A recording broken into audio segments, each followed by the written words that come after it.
دریافتیں۔ اسلام کا سنہری دور انسانی تاریخ کا ایک ایسا شاندار باب ہے جس میں علم، تحقیق، فلسفہ، طب، ریاضی، فلکیات، جغرافیہ، کیمیا، انجینئرنگ، ادب اور فنون نے غیر معمولی ترقی کی۔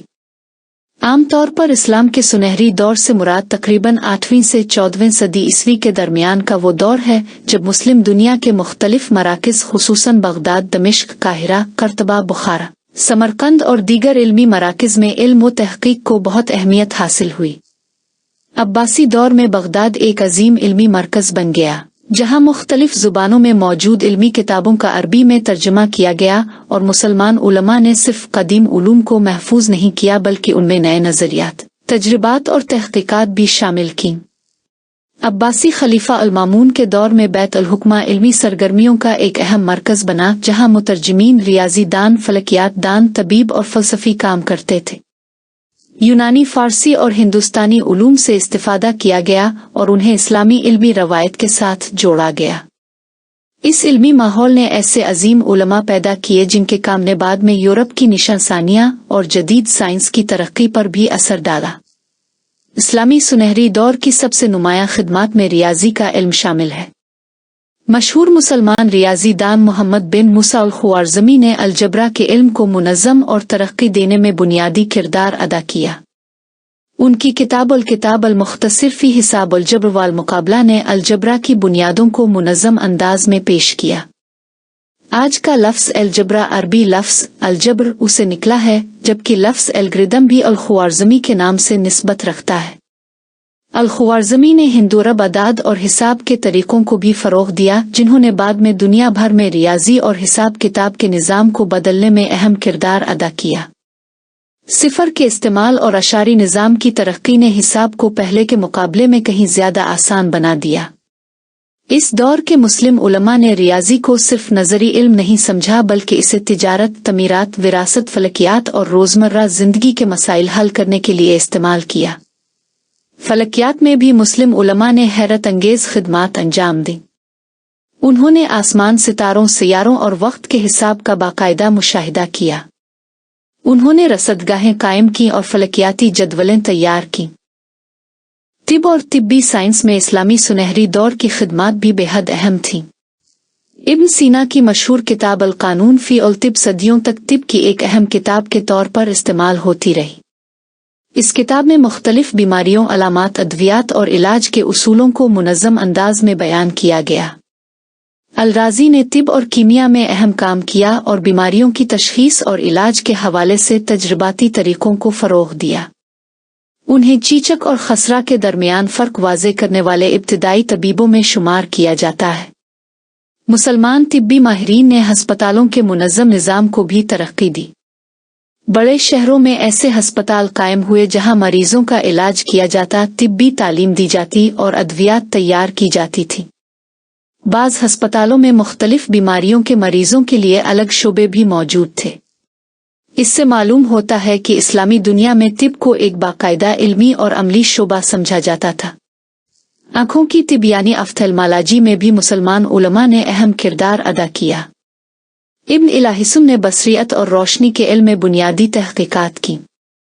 ان کی مشہور کتاب کتاب المناظر میں روشنی، بصارت اور نخ کے کام کرنے کے بارے میں تفصیلی بحث کی گئی۔ انہوں نے اس خیال کو چیلنج کیا کہ آنکھ سے شعاعیں نکل کر اشیاء کو دیکھتی ہیں اور اس کے بجائے روشنی کے آنکھ میں داخل ہونے کے کردار کو واضح کیا۔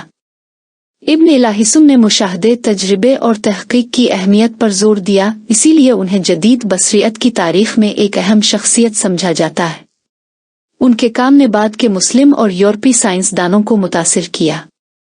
کیمیا کے میدان میں بھی مسلمان علماء نے تجرباتی طریقوں کو ترقی دی۔ جابر بن حیان کا نام کیمیا کی تاریخ میں بہت مشہور ہے۔ ان سے منسوب علمی روایت میں مختلف کیمیائی مادوں کشید، تبخیر، قلبی عمل اور تجرباتی طریقوں کا ذکر ملتا ہے۔ اگرچہ جابر بن حیان سے منسوب تمام تحریروں کی نسبت پر جدید محققین میں بحث موجود ہے، لیکن مسلم دنیا میں کیمیائی تجربات اور لیبارٹری کے طریقوں کی ترقی نے بعد کے کیمیاوی علم کے لیے اہم بنیاد فراہم کی۔ مسلمان علماء نے مادوں کی خصوصیات کا مشاہدہ کیا اور مختلف تجرباتی عمل کو تحریری شکل میں محفوظ کیا۔ جغرافیہ اور نقشہ سازی میں بھی اسلامی دنیا نے نمایاں ترقی کی۔ مسلمان جغرافیہ دانوں نے وسیع مسلم سلطنت اور اس سے باہر کے علاقوں کے سفر، شہروں، دریاؤں، پہاڑوں، سمندروں اور تجارتی راستوں کے بارے میں معلومات جمع کی۔ الدرسا نے دنیا کے نقشہ سازی کے علم میں اہم کردار ادا کیا اور سسلی کے بادشاہ راجر دوم کے لیے ایک مشہور عالمی نقشہ تیار کیا۔ ابن بطوطہ نے وسیع علاقوں کا سفر کیا اور اپنے مشاہدات کو تحریری شکل میں محفوظ کیا۔ ان سفرناموں نے مختلف علاقوں کے جغرافیہ، معاشرت، ثقافت اور تجارت کے بارے میں قیمتی معلومات فراہم کی۔ مسلمانوں کے لیے قبلہ نماز کے اوقات، حج کے سفر اور سمندری تجارت جیسے عملی تقاضوں نے بھی جغرافیہ، فلکیات اور سمت شناسی کی ترقی میں کردار ادا کیا۔ اسلامی سنہری دور میں انجینئرنگ اور مشینی علوم نے بھی ترقی کی۔ الزری نے پانی اٹھانے والی مشینوں، گھڑیوں، پمپس اور مختلف میکینیکل آلات پر کام کیا۔ ان کی کتاب میں کئی آلات کی تفصیلات اور ان کے کام کرنے کے طریقے بیان کیے گئے ہیں۔ ان کی بعض مشینوں میں پیچیدہ میکانی نظام استعمال ہوئے جو اس دور کی انجینئرنگ کی ترقی کو ظاہر کرتے ہیں۔ پانی کی فراہمی، آب پاشی اور وقت کی پیمائش کے لیے بھی مختلف آلات تیار کیے گئے۔ ان تحقیقات نے یہ ثابت کیا کہ اسلامی دنیا میں علم صرف کتابوں تک محدود نہیں تھا، بلکہ اسے عملی زندگی کے مسائل حل کرنے کے لیے بھی استعمال کیا جاتا تھا۔ اس دور میں علم حاصل کرنے کی ثقافت بہت مضبوط تھی۔ مساجد، مدارس، کتب خانے اور علمی مراکز تعلیم و تحقیق کے اہم مقامات تھے۔ کتابوں کی نقل، ترجمہ اور تصنیف کا کام بڑے پیمانے پر ہوتا تھا۔ کاغذ سازی کے فروغ نے کتابوں کی دستیابی میں اہم کردار ادا کیا اور علمی مواد زیادہ لوگوں تک پہنچنے لگا۔ مختلف علاقوں کے علماء ایک دوسرے سے علمی تبادلہ کرتے تھے۔ عربی اس دور میں ایک بڑی علمی زبان بن گئی جس میں ریاضی، طب، فلکیات، فلسفہ، جغرافیہ اور دیگر علوم پر بے شمار کتابیں لکھی گئیں۔ مسلمان علماء نے یونانی، فارسی اور ہندوستانی علمی ورثے سے استفادہ کیا، مگر اسے صرف نقل نہیں کیا بلکہ تنقید، تجربے اور تحقیق کے ذریعے مزید آگے بڑھایا۔ اسلامی سنہری دور کی ایک اہم خصوصیت یہ تھی کہ علم کو مذہبی اور دنیاوی زندگی دونوں کے مفید سمجھا جاتا تھا۔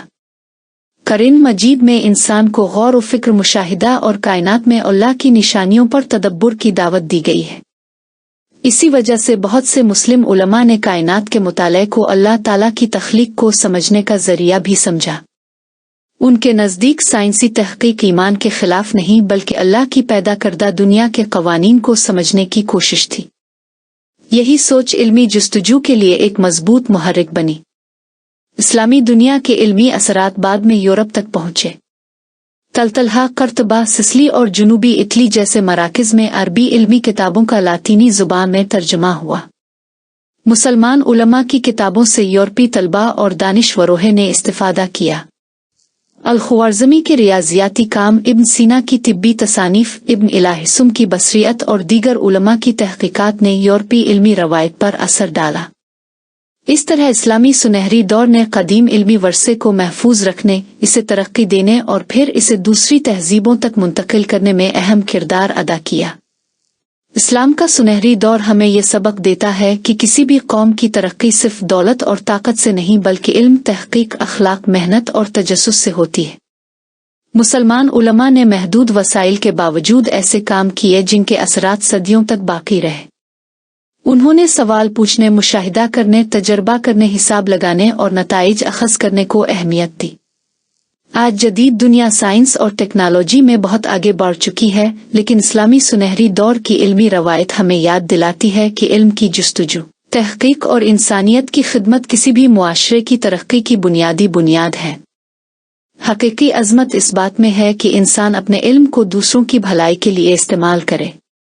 اسلامی سنہری دور اسی علمی جذبے، تحقیق کی روایت اور انسانیت کی خدمت کی ایک روشن مثال ہے، اور اس کی سائنسی میراث آج بھی دنیا کی علمی تاریخ میں ایک اہم مقام رکھتی ہے۔